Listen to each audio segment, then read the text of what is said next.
El 21 de mayo de 1903, una multitud se congregó en la cercanía de la Casa Rosada, en Buenos Aires, la capital de la Argentina, para ver algo inaudito.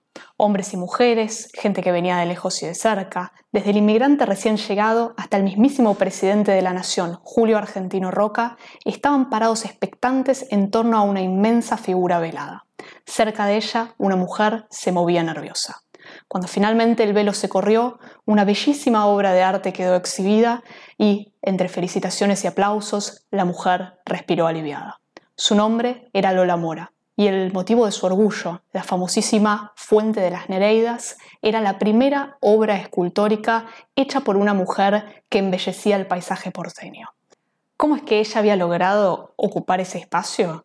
¿Qué tipo de barreras había tenido que derribar? ¿Y qué tipo de dificultades había encontrado en el camino? Hoy, en Historia Argentina al Instante, te vamos a contar un poco sobre ella.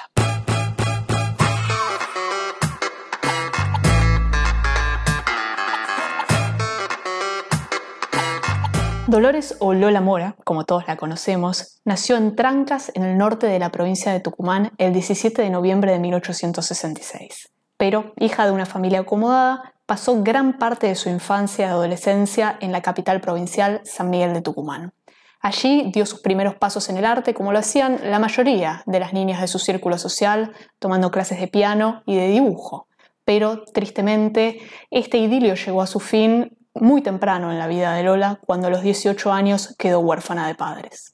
A 3 años de esta tragedia, sin embargo, la suerte de Lola cambió cuando llegó a la provincia el pintor italiano Santiago Falucci. Ella empezó a tomar clases con él y rápidamente su técnica y composición mejoraron y su talento empezó a difundirse rápidamente entre los sectores más encumbrados de la élite tucumana.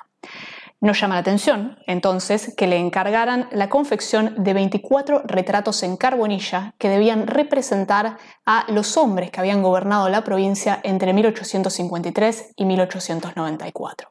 En estas obras, que todavía se pueden ver en el Museo Nicolás Avellaneda, en la capital provincial de Tucumán, se puede observar el sólido manejo de la técnica, el excelente trabajo sobre los detalles y la prolija manera naturalista para representarlos. Tan favorable fue la impresión que estas obras causaron entre la élite tucumana que no llama la atención que la Cámara Provincial de Diputados decidiera otorgarle un premio monetario de 5.000 pesos que le permitió a Lola viajar a la ciudad de Buenos Aires en 1895. Allí, ella se encargó de gestionar una beca a través de la Sociedad Estímulo de Bellas Artes que le permitió, finalmente al año siguiente, viajar a Roma a perfeccionarse como hacían muchos de los artistas en aquella época. Ella era una mujer de carácter fuerte, considerada incluso hasta excéntrica para los estándares de la época, pero no cabe duda de que estaba motivada y que sabía exactamente qué era lo que quería hacer. En Roma se movió con soltura en los círculos artísticos, estudió pintura con Francesco Paolo Michetti, luego estudió el modelado de arcilla con Constantino Barbella, pero la persona que más influyó en su carrera fue el artista Giulio Monteverde, un maestro de la escultura en mármol que la adoptó como su discípula. En este rol, el talento y la elocuencia del artista le abrieron muchas puertas y además esto selló definitivamente el cambio de su interés de la pintura a la escultura, un cambio que se ve claramente en el hecho de que en el año 1899 ella produjo un busto autorretrato que se exhibió al año siguiente en la Exposición Universal de París, donde ganó además una medalla de oro. Esto puede parecer un hecho menor, pero no lo es de ninguna manera, porque imaginemos que Lola Mora era una mujer joven, soltera, provinciana, que había llegado de América del Sur y se había destacado en una disciplina como la escultura en mármol, típicamente asociada por la fuerza que se debe emplear a lo viril, a lo masculino. Ya consagrada entonces, ella se instaló en Roma y desarrolló una carrera en Europa, pero al mismo tiempo se encargó de procurarse una carrera en la Argentina. Es en este caso donde ella elaboró toda una estrategia de autopromoción en el cual podemos enmarcar el caso de la tan comentada Fuente de las Nereidas, una fuente que merece su propio comentario, ya que solemos asociarla inmediatamente a Lola Mora. Mucha gente conoce la fuente directamente como la fuente de Lola Mora. Toda esta historia empezó en el año 1901, cuando ella propuso a la ciudad de Buenos Aires elaborar una fuente ornamental para emplazar en el espacio público.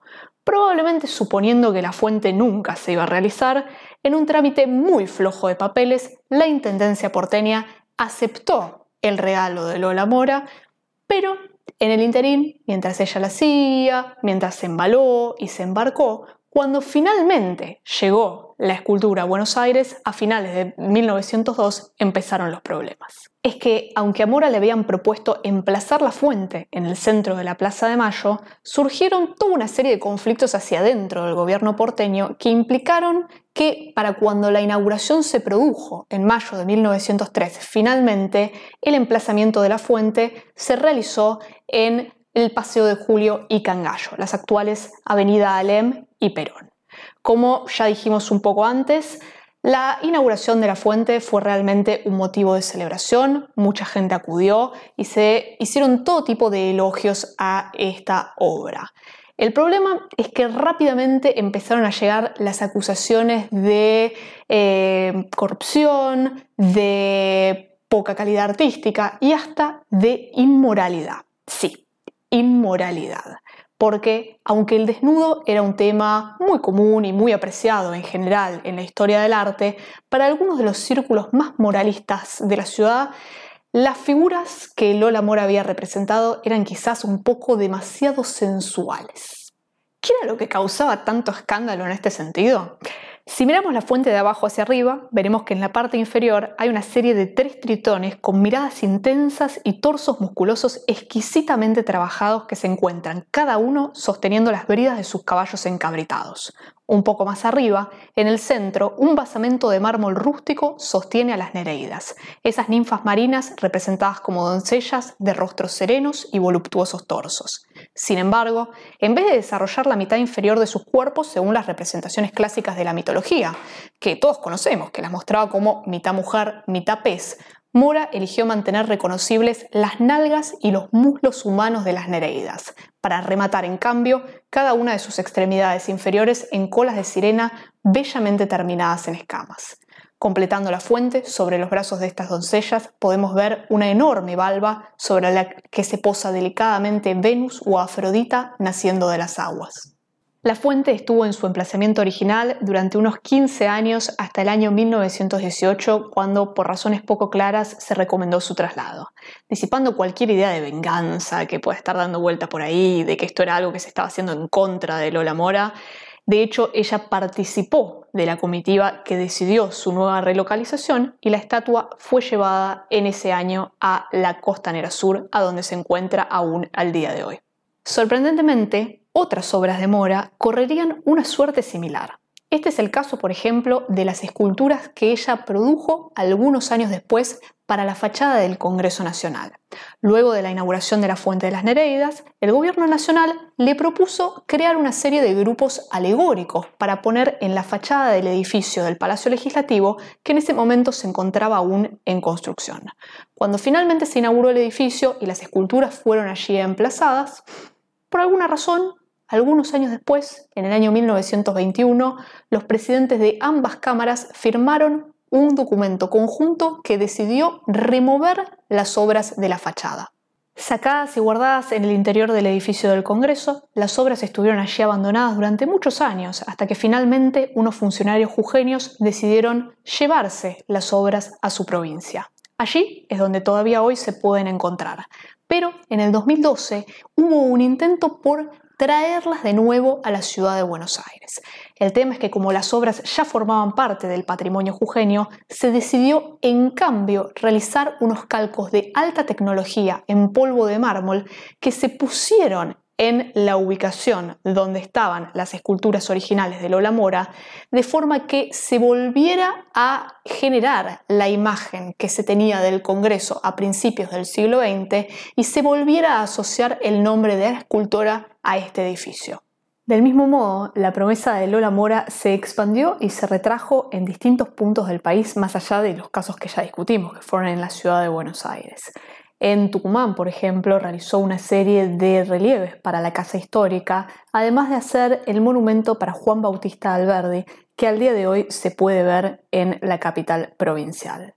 También hay una serie de esculturas de Lola Mora que se conservan en Rosario, provincia de Santa Fe, que ella originalmente había concebido como parte de un proyecto original previo al actual para el monumento a la bandera. Es que años antes de que se hiciera el actual monumento, ya existían desde finales del siglo XIX toda una serie de proyectos para hacer un monumento que conmemorara a la enseña patria a orillas del Paraná, donde originalmente se la había izado por primera vez.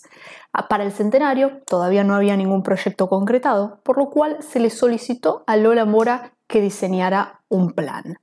Ella empezó a hacer algunas figuras, desde su taller en Roma empezó a trabajar, pero para 1923, cuando empezaron a llegar las primeras imágenes al puerto de Rosario, empezaron los conflictos.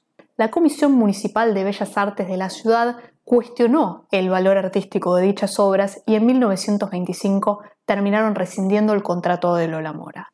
Las esculturas quedaron a la intemperie en distintos puntos de la ciudad de Rosario hasta que en la década del 90 se decidió integrarlas como parte del actual monumento a la bandera dentro de lo que se conoce como el pasaje Juramento. Pero volviendo a la vida de Mora, más allá de estos traspiés que vimos en el desarrollo de su obra, queda claro que su carrera para la década del 20 ya estaba bastante detenida. Sin nuevos encargos y ya bastante desprestigiada en distintos ámbitos, se vio obligada a emprender otros caminos.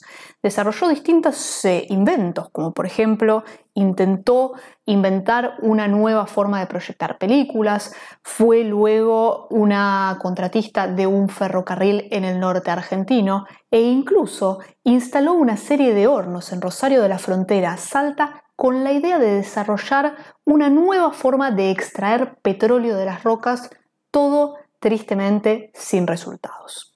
Luego de sus proyectos fallidos, con poco dinero y con graves problemas de salud, Lola Mora volvió a Buenos Aires y se instaló en la casa de sus sobrinas. El 17 de agosto de 1935 sufrió un ataque cerebral que deterioró mucho más su ya débil salud y finalmente murió el 7 de junio de 1936. Ese día Lola Mora moría, pero no era olvidada. Con su carisma y su talento, ella había podido construir su nombre, había podido desarrollarse como artista y había redefinido la forma de pensar en la mujer en tanto artista en el ámbito local. ¿Conoces otras historias de mujeres artistas como Lola Mora en este momento de la historia argentina? ¿Querés saber más sobre alguna de ellas?